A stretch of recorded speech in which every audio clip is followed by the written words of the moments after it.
Hi, how are you? I'm Kinga from Inner Luminescence and welcome to my talk. Thank you for tuning in. And today we're gonna talk about how childhood actually shapes our whole life. And I do a lot of inner child work. I work with the wonder child, I work with the wounded child, I do family constellations. So what we find often that there are subconscious or unconscious patterns we bring into our adulthood, which, as I said, obviously subconscious, unconscious means that we're not really aware of them, but they still shape our whole adulthood, and they often mistaken beliefs that we created when we were a child, and we still use it like our core belief, like the core center stone, like the foundation of our life, and then whatever experience we're gonna have, we kind of live it through this belief system, and we're gonna decide if it's good or bad. So I would like to start with a little quote from Rumi, and it says that life is a balance of holding on and letting go, and he is very right, obviously, and he's very true. The reason I'm going into holding on and letting go, because mistaken beliefs or these subconscious beliefs, we are holding on to them, and they're supposed to have been let go, some of them or a lot of them, a long time ago, but because we're not aware of them, we don't know that we should let them go. So when we are born, we naturally know how to keep holding on and letting go in balance. And what happens when we are born, it's actually our breath when we learn to holding on and letting go. And we hold on to our breath, the in-breath, just long enough to oxygenate our body and circulate this life-giving force in us. And then we let go of the stale air to create space for the new breath. So if we cannot let go, there is no space left for new things to come in. And up to the age of 7, we like kind of like a sponge. We, as a human being, we naturally we give a meaning to everything. We're looking for meaning in our life. And up to the age of 7, our meaning is decided by our caretakers and the people around us, their worldview, their belief systems, and what they believe about us, what they say who we are, and how we should be, and how we should behave, and what would we need, and all of these things. So we do not question them in the beginning. We just kind of take all of this information in, and they often go into our unconscious belief system. This is, we're not aware of it, we just do it according to what we learned. So when we're born, in the first 9 months of our life, in infancy, we fully and completely codependent on our mother. So, which, yeah, if you think about it, is like your whole life actually dependent on the woman you happen to be born to. If they, let's say, if you happen to be born to somebody who has postnatal depression, then you have an unavailable mother. So instead of getting that, learning the interrelational rules and connections, and you have nobody to connect to. So we're gonna get there. I'm gonna talk about it a little bit later in the talk, but obviously that already creates the base for that you might have intimacy dysfunction. You don't know how to connect, how to be available. So in this talk, I decided that I'm gonna work with John Bradshaw's wonderful, wonderful system, which is based on that we're gonna use the word contaminate as a structure for our talk. So all of these letters in this word, they actually significantly represent something, a belief system, which can significantly sabotage our adult life. So we're gonna get into the letters, and so just look at this. So there's a contaminate, and just sit with it a little bit. What does it mean for you, this word?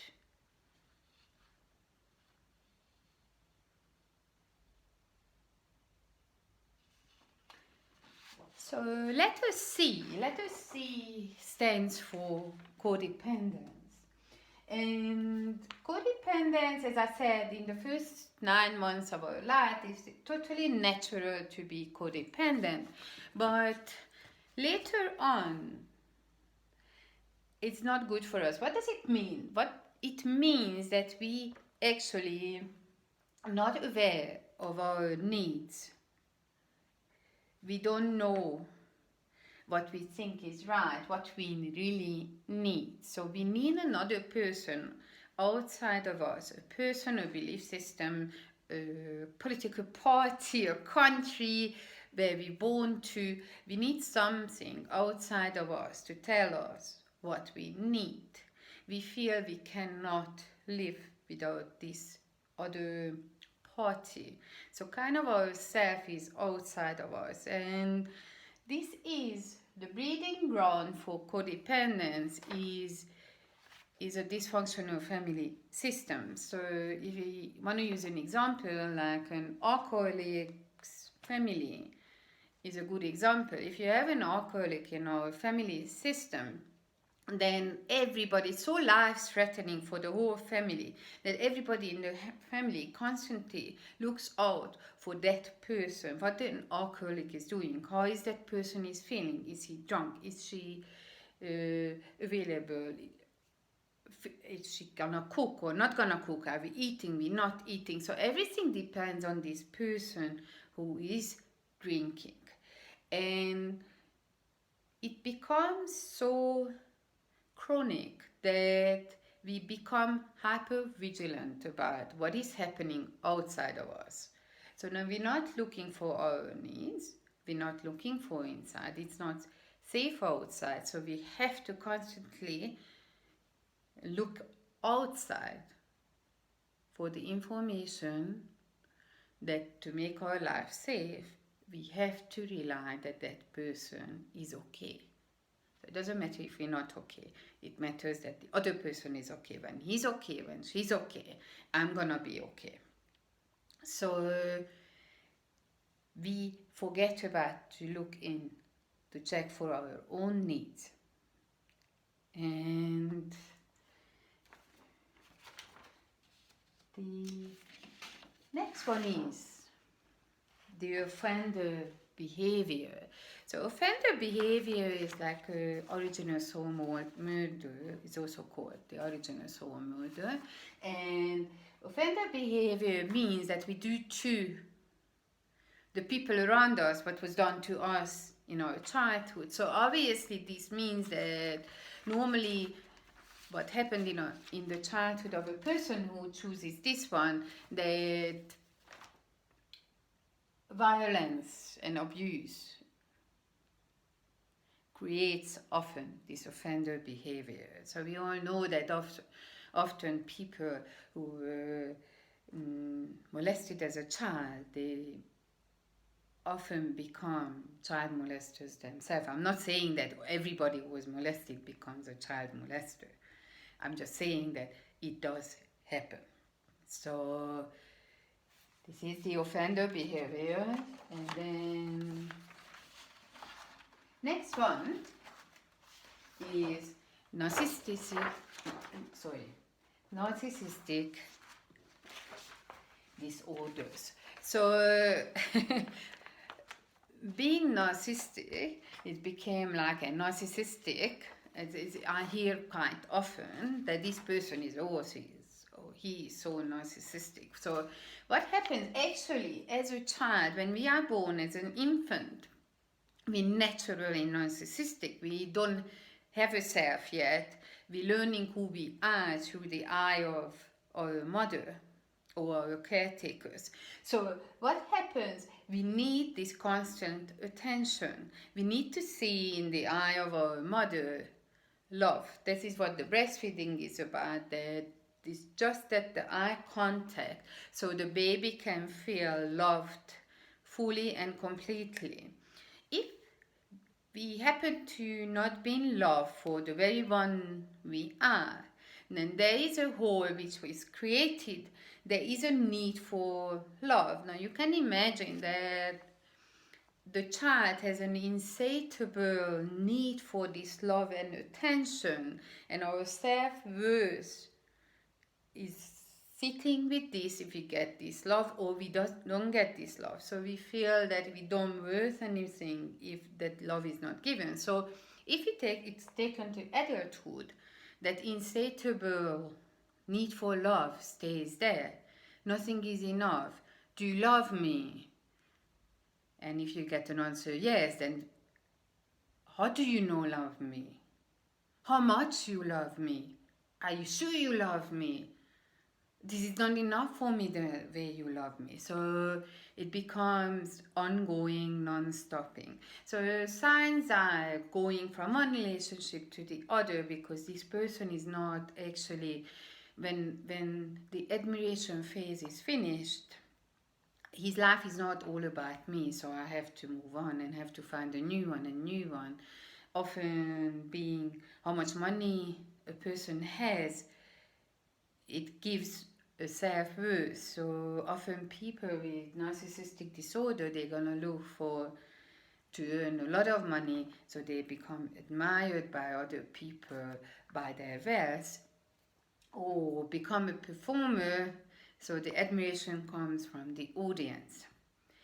And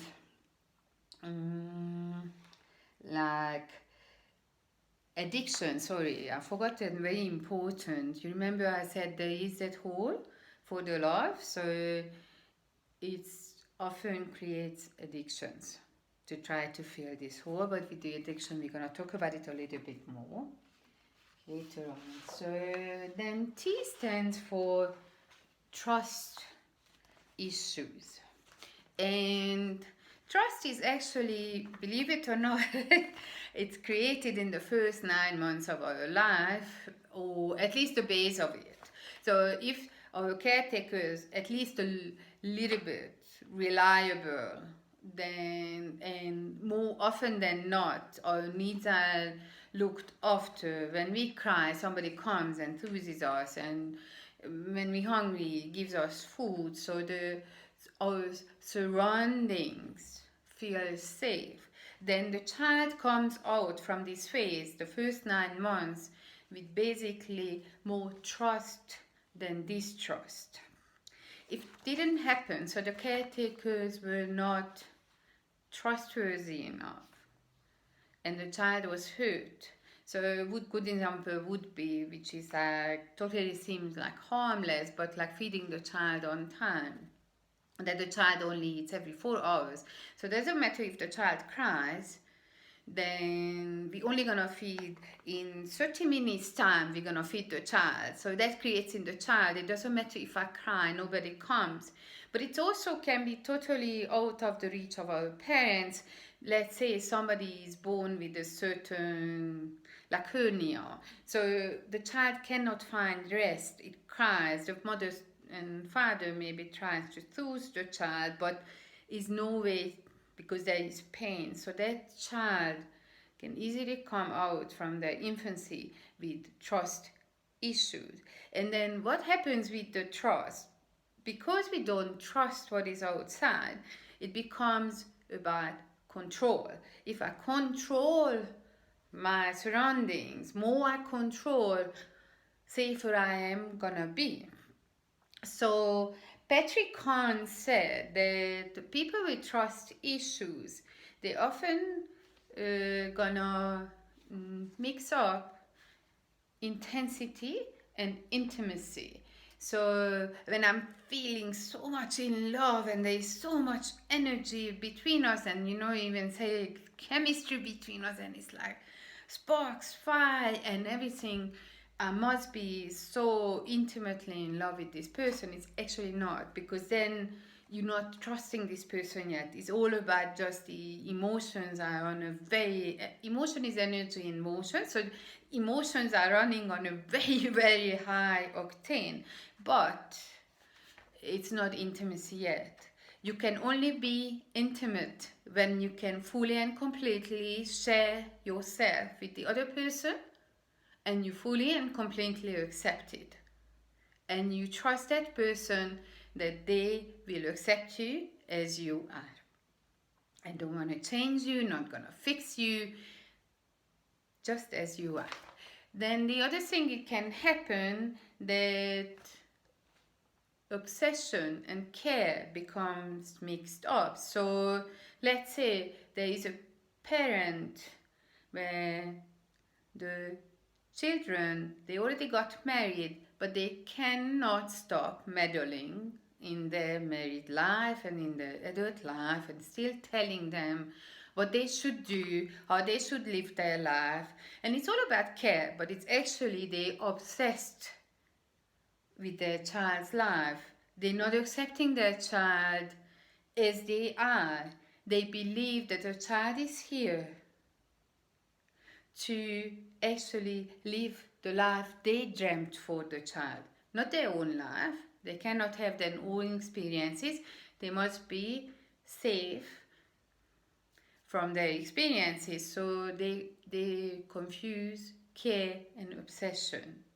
And then I already a little bit mentioned safety and control gets mixed up.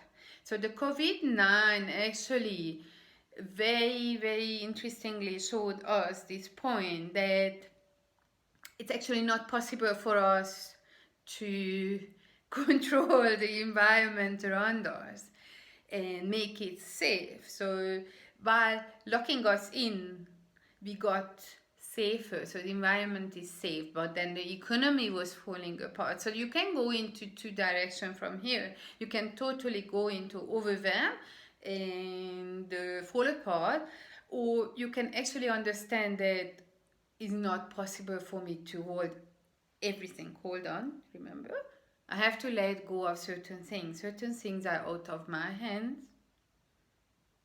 And then you can ease into that not actually everything is your responsibility. So after the trust issues, we have an A for acting out and acting in. And acting out is actually when they call it emotional flashback. It's when we not responding, we reacting. So again, what was done to us, we might gonna act it out. Or if we have this unconscious, subconscious, arrested emotion, so emotion we didn't work through, and it suddenly pops up. So one good example would be road rage, tantrum. Do you often say when somebody asks you, would you do the, and the first thing is saying no, so that's like rebellious just to be rebellious, then you know that there is like something straight from the toddlerhood where your boundaries, what were put down, they were not well defined. So the first thing it comes is no. So just like maybe it happens. Acting in is it's actually when we do to ourselves what was done to us. And I have a friend, he's not doing this anymore, thank God, but what he used to do, he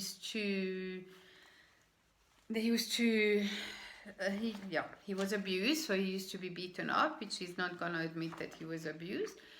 And when he used to feel that he failed at something, he would literally hit his head that you stupid, you stupid, you stupid. So there you are, you can see in action, acting in. But acting in is very interesting because autoimmune diseases, headaches, migraines, backaches, neck aches, even being accident prone, they fall into this category, acting in.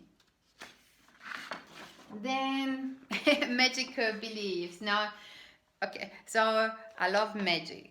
And magic is wonderful. So when we can dream and when we can imagine all these magical creatures, that is all good. Even in adulthood, that makes you a wonderful storyteller, that helps you to actually not get stuck in emotions but work with them when you can. Sometimes you have to, when it's too painful, maybe you have to bring it into a story and imagine different characters in it. That's magic.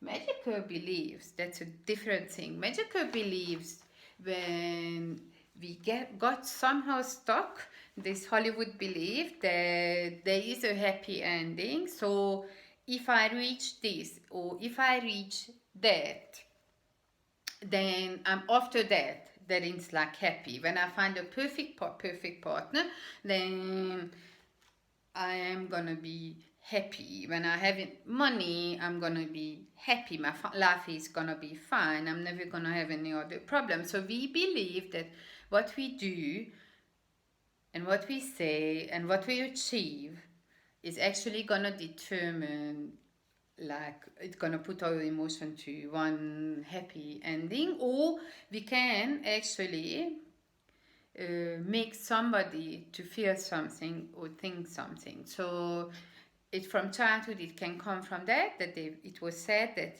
look what you've done, you made your mom upset, now she has a migraine and it's your fault. Or I can't remember the movie, it would be nice to remember that, but there it was made to believe that your little sister is sick because you are not behaving well, because you're not a good sister. So it also can be that, let's say they say that, parents say, I can see, I know what you're thinking. So this is where the assumption, a lot of them comes, that people, without asking the other person, they believe they know that what the person is thinking about them. Now, let me tell you, normally other people don't spend as much thinking about us as we think. So, yeah. So that's actually not true. So that's magical belief and intimacy dysfunction. So they are a little bit touched on this one and previously. So intimacy dysfunction, that means that we don't know how much we can let the other person in and out. So holding on to the person. So when we fear abandonment, we might hold on to a person or a feeling too much. So we not let them go when we should, when it's not serving us anymore. And then the other side, maybe we're so scared of engulfment that we let go of the other person, and when we should be holding on to them. So there is that being in between and not finding the balance. Not finding the balance with this person. If I want to hold on to this person or I want to let go, what do I want actually? What makes me happy? So I often get from couples that she was asking me to come closer and talk and be close and be together, and now I'm doing this and now she doesn't want to talk to me, or other way around. So it's a little bit of the situation of we don't know, when we get what we ask for, we actually don't want it anymore. So it's one of the signs with this, the intimacy dysfunctions, is when your boundaries are not clear, when you know that your boundaries are not clear. So that can be, like you don't want somebody maybe to hug you, but you're too scared to say that I don't want you to hug me. Or you tell everybody you should not hug me. And the next thing, you run up to somebody and hug that person, and then it's gonna be totally, why is it okay for you to come and hug me and I'm not allowed to hug you? So there are these non-clear boundaries. Then non-disciplinary behaviors. So I just remembered now that with the offensive, remember with the offensive behaviors, I forgot to say, but it actually fits in here as well, that it's not always that the person was abused or there was violence. It sometimes happened that the child was not disciplined. So disciplina means learning. So for that, the parents have to be very much aware, very much available and present in the upbringing of the child. And actually they have to, the child models, so the parents has to model to the child. So actually the do what I say, not what I do, doesn't work. The child copies what the child sees the parents is doing.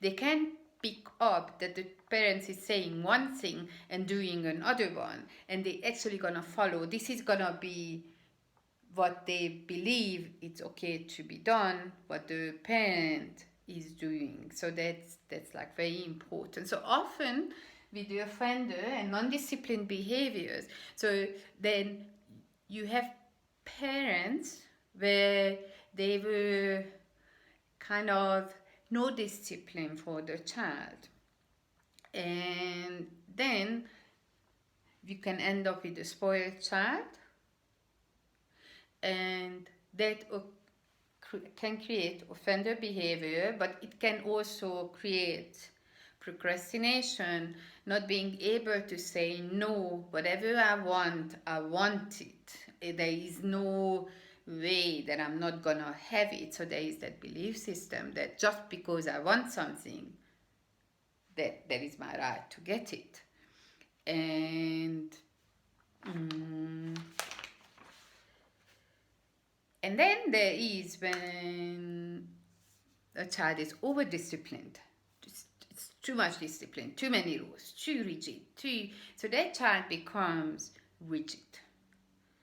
The boundaries are extremely, there is no, doesn't matter that the circumstances they change. The child inside believes that it is a rule is a rule, doesn't matter. I mean, we've seen it now in South Africa with the COVID-19. We had so many police, like self-appointed policing people, that it's 5 o'clock, 5 minutes past 9, and you're still out exercising, let me report you to the police. Or your mate not supposed to come into the complex, let me report you to the police. So it was a quite interesting thing to see. More people reacted. So there you can see these are people who were over-disciplined as a child. So they believe that it was expected of me, so I'm expecting back the same from society, from everywhere. So, and then A again, A for addictive behavior and addictive compulsive. We already talked about that when we're not loved for the very one we are, when our needs are ignored, then there is a hole in our soul, and there is pain, and that is somehow needs to be filled. So this is when we kind of with routine, so compulsively, rigidly holding on to a certain routine. We can feel that. Anything is an addiction which we can't let go of and which we use as a mood altering thing. So it's actually, like cigarettes and drugs, they're just like the top of the iceberg. We know about workaholic, shopaholic. It's not a mistake that is called like an alcoholic.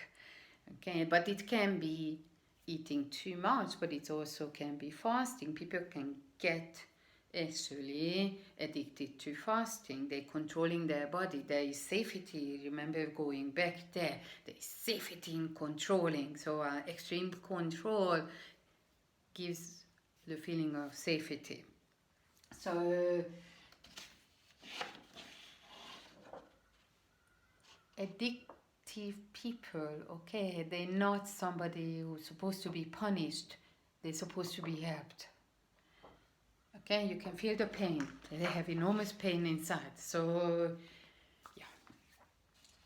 So distortion. So distortion is actually, oh, sorry, let me put it back. Too early. So distortions are the children, they do not think like adults. So they're little cognitive aliens. So one of a very nice example would be that I read this little story, and I understand medically this is not true, this story, but the story itself explains so distortions so nicely. Okay, so the children take everything on face value. So the story goes that these little boy and little girl, twins, the little girl ended up in a hospital. So the little girl needs a blood transfusion, and they look in the blood bank and they cannot find O-type blood. So the doctor goes out and tells the little boy that your little sister, your twin sister, needs blood. And we're sorry, but the only thing we can do is we need your blood to help her. And this is the situation of life and death. And we ask you to please give us your blood. And then they take blood, and the little boy goes back and says goodbye to his parents. And then he's like very solemnly sits in the corner and waits, and then when he sees the doctor, he goes to the doctor and he says, "Okay, doctor, so when am I gonna die?" Okay. So children think differently. They believe that if I feel guilty, then I must be a rotten person. I must be punished. If my father doesn't spend time with me, it means that I'm not worthy enough to spend time with. So and these things, some of them, we actually take with us into adulthood. We believe that if somebody doesn't have time for us, oh, that's okay. But inside we feel that we're not worthy of their attention. It's okay for them not to spend time with us because we're just not good enough for somebody to want to spend time with us. Okay, so instead of thinking that this person may be busy, we make it personal, and that's another thing children do. Everything is personal. Nothing is, but it's also, they can generalize the children and they can say, like, if one dog bit me, that means that all dogs are vicious. Are better if I don't go near to dogs. So this is so distortion. And emptiness. So what happens? Remember I talked about that hole inside. So for our safety, when we're not loved for the very one who we are, then we start to want to be seen, not seen in the family, because there are the lost children who can only fit into the family system, and they kind of a good child, and they sit in their room and they never come out, and they don't talk, and they don't make a noise, and always behave very well, and kind of they almost not even there. And then you have the little helpers, then you have the little rebels. So better if mom and dad, they don't fight. Better if they fight with me, then it's safer for me, then they stay together, and then I'm gonna be safe, even if I'm getting punishment all the time. So just look at me, or please don't look at me, let me make it easy for you. So there are different ways in a dysfunctional family we can take on roles. But what happens when we do these roles day in, day out, day in, day out, we forget about our true self, and then this false self, this mask, becomes oh, we think this is our real self. So our identity. So they say stronger is your identity, easier it is to leave behind, which means that more you know who you are, and you're not depending on other people to tell you who you are, safer you are. So with the emptiness, there is a hole in our soul. That is where our true real self would live, but we've forgotten about it. And this is the feeling of, it's almost like when you follow your emotions, and there is just underneath that little, like, I don't even exist. But it's only because that is actually not our real self. We believe it's our self. It's just a mask. So that's the emptiness. And so I really sincerely thank you for taking this time to listen to my talk.